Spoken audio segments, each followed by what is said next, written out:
Ang ating pong pagdinilay-nilayan sa oras na ito ay mula sa Psalm 43, 1-5 na pinamagatan po enlightened, mga kapatid. Na dito yung tekstong ito, yung proseso ng enlightened, mga kapatid, dito tayo si Sento. Kung paano ba nagkaroon ng kaliwanagan, no?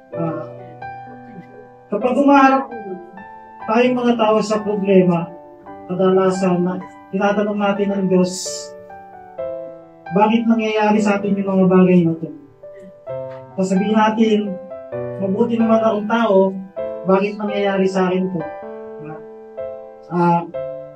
Nais kong paalam sa inyo na nangyayari lahat ng yan sa buhay natin sapagkat dito tinetest ng Panginoon yung ating pananampalataya. Sa halip na mag-worry ka, ubusin ito ang lakas mo sa paiksiin ng buhay mo.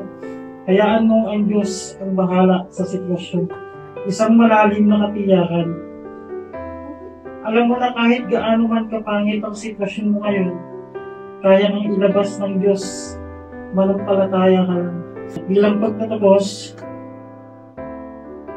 hayaan mo na rin bang kontrolin ka ng mga problema at lambak ng buhay mo.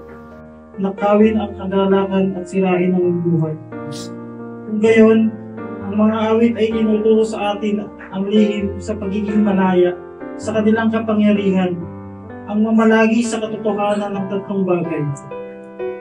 Matutong dalhin ang iyong mga pasanin sa Panginoon.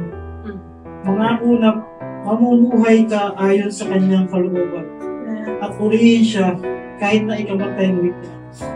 Magpahinga at magtiwala na ang lambak sa buhay mo ay mawawala na magpakailanman. May tulong sa kanyang paanan kung may pangangailangan. Salamat.